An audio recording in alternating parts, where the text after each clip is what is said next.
Hello, football fans. Welcome to the Team Rivalry Big Ten Week 1 preview. I'm going to be your host. Normally, I'm the commentator extraordinaire, Mackenzie Richardson, but I'm going to be your host tonight. Our normal host is out because his power went out. So I'm going to be the one-man show tonight. We're going to have a lot of fun, and it's going to be great. We've got a full slate of games coming up this weekend. In this video, we're going to cover just the West Division, plus some conference games. A little unusual for Week 1 this early in the Big Ten season. Normally, those happen a little bit later, but times are changing. For the East Division preview, you can find that linked in the show notes. We're going to link both videos in each one's show notes. You can go back and forth, compare, contrast. And then also, right now, if you don't mind taking an opportunity to like the video, go ahead and subscribe for more content, hit the bell, get the notifications and all that, leave a comment. It's all free what we do here for now. We also read and respond to every single comment we get. Right now we don't get a lot, so it's easier than it will be in the future. So it's going to be great because we get more comments, we get pushed up the algorithm, and you get to talk to us, and eventually we could be famous, which could be really cool for you and us, but also you. So there you go. Let's go ahead and dive into it. Our first game that we're going to discuss is Minnesota versus New Mexico State, September 1st at 9 p.m. Minnesota finished 9-4 last season. New Mexico State, unfortunately, finished only 2-10. But the fun fact here, maybe fun for all of us, but not necessarily for Gopher fans, is the fact that New Mexico State is actually coached by Jerry Kill, the former Minnesota coach. Although it's been about 6 years since he's coached the Gophers, and PJ Fleck has certainly changed things at Minnesota. He's done a really great job of building the Minnesota program from what it was, although obviously that's a little controversial to say because it's not like Minnesota was that bad under Jerry Kill. I mean, he did do a good job there for sure. He built a solid foundation that PJ Fleck has been able to build upon, but I mean, he took over a team that was already pretty talented thanks to the work of, former coaches Tracy Claeys and Jerry Kill. I'm sure Kill would love to have his revenge over Minnesota, but barring another Bowling Green State kind of disaster, I just don't really see that happening right now. The Gophers are once again in the running for a West Division title. The problem is, as it seems to be for everyone on that side of the conference, consistency. No one's consistent on that side of the conference. When the Gophers won, they beat the likes of Wisconsin. They trashed Colorado on the road. I think that game was even a shutout. And they actually even pushed Ohio State around in Week 1. But then they lost to Bowling Green and only managed 6 points against Illinois. This game won't exactly answer any questions about Minnesota's long-term prospects this season, unless, of course, they lose. I don't think that they're going to. I think the offense is going to get it done. Couple of questions on defense, but in the end, I'm going to go ahead and give Minnesota a 48-17 victory. All right, game 2, we've got South Dakota State versus Iowa at September 3rd at noon. This is an FCS versus FBS matchup, and it should be a slam dunk for Iowa, but of course, if Iowa wins, nobody cares. However, if they lose, season's over. Iowa won the West Division last year only to get destroyed by Michigan in the championship game. So the question is, what exactly should we be expecting from Iowa this year? Now, here's the thing. South Dakota State is actually a sneaky good team. They're considered a perennial power in the FCS, and many have even said that they actually play at an FBS level. Though, much like Appalachian State, I don't really know how well that would actually go for them. In any case, I'm actually not convinced that this game is a gimme for Iowa. Defense and special teams will be dominant for the Hawkeyes as usual this season, and this game should resemble that.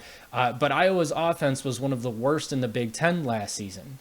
Injuries stacked up. You had poor O-line play. It all added up to an anemic offensive performance that ultimately cost them the Big Ten title game and the Citrus Bowl.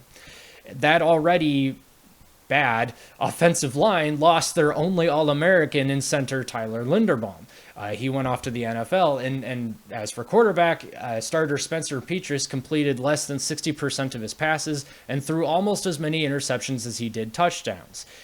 One could argue that losing to South Dakota State isn't necessarily the end of the world, but it would certainly feel like it for Iowa fans who see the potential of this team, especially if they just had an offense that scored more consistently.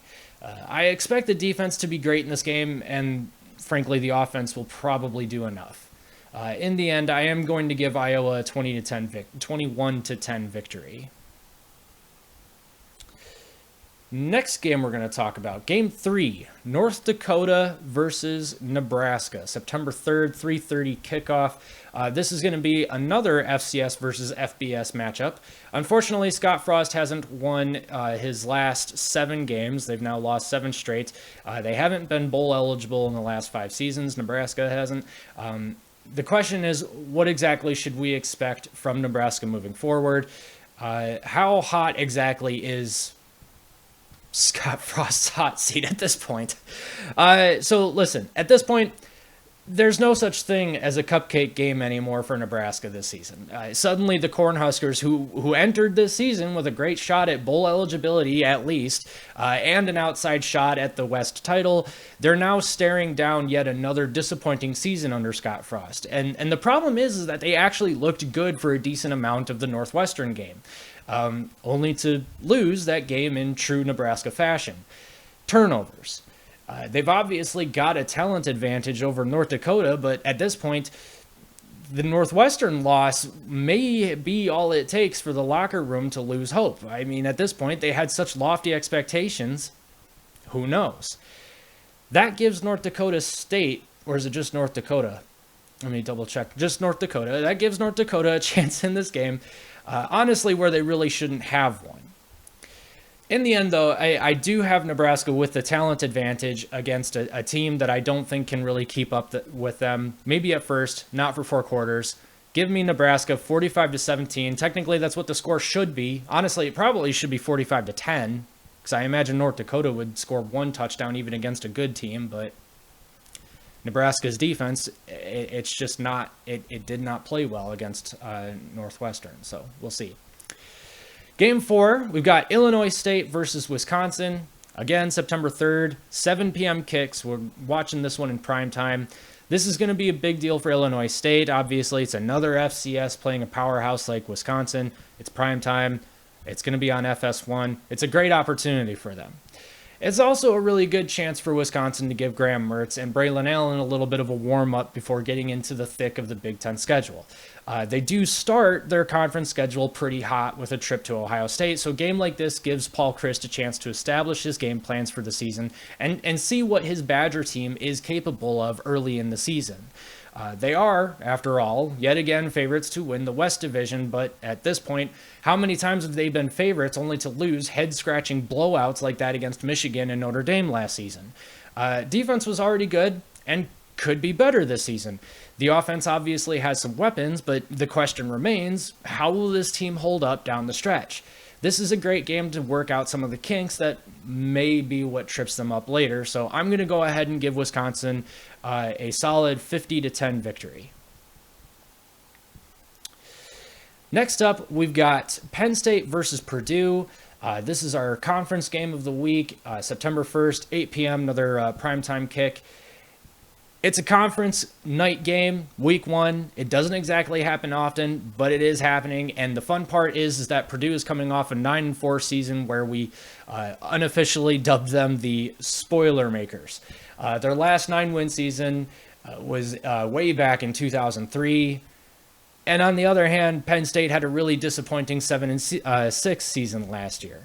Penn State has these weird 4-year cycles right now where they seem to be in the middle of one of their rebuilding cycles.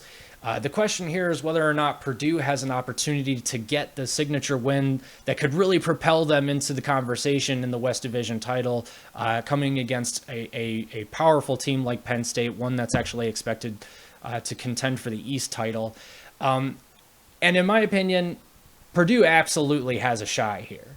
While the West Division is very much up in the air right now, Purdue does have as good a shot as anybody to win the division, and beating a Penn State team that should be good, but let's be honest, is still kind of questionable. Beating them in week 1 will certainly raise some eyebrows. The problem for both teams is lack of consistency on offense. I feel like I'm a broken record. Consistency, consistency, consistency. Neither team had a viable rushing attack last season, which put a ton of pressure on quarterback Aiden O'Connell and Sean Clifford, respectively, and as a result, both quarterbacks were inconsistent. The difference is that when Purdue's offense is on, they're good enough to take down top 5 opponents. Look at Michigan State. Penn State, on the other hand, suffered some injuries last season at Iowa, and as a result, they dropped 3 of their last 5 games, including an overtime loss to Illinois at home. Now, I understand the overtime rules are a little controversial. I didn't particularly like it, but in the end, it was an L. For Purdue and Penn State here, though, both teams, they face questions in terms of their offensive lines, their running ability, their quarterback consistency, and this game is definitely going to provide some indication of who's more improved in those areas. And the fun thing here is that I think for the first time in a long time, Purdue has just as much a shot as Penn State does at being a legitimately improved Big Ten power this particular season. So for this particular game, I actually think Penn State is the better overall team. But let's look at the facts. This is a night game. It's at Purdue. I mean, in that kind of environment, if Penn State stumbles even once or twice, Purdue's got the crowd, they've got the offense. I'm going to go ahead and call the upset. I'm going to go ahead and take Purdue to win 31-24. And that'll be it for the West Division games. So I'm going to go ahead and sign off here. Thank you for watching. Enjoy the weekend. It's going to be awesome. Like I said, full slate of games. College football is officially back. It's going to be great. Don't forget to check out our East Division preview. Link is in the show notes. You can't see my finger. There it is. Link is in the show notes. Like, subscribe, comment, hit the bell. This is Team Rivalry.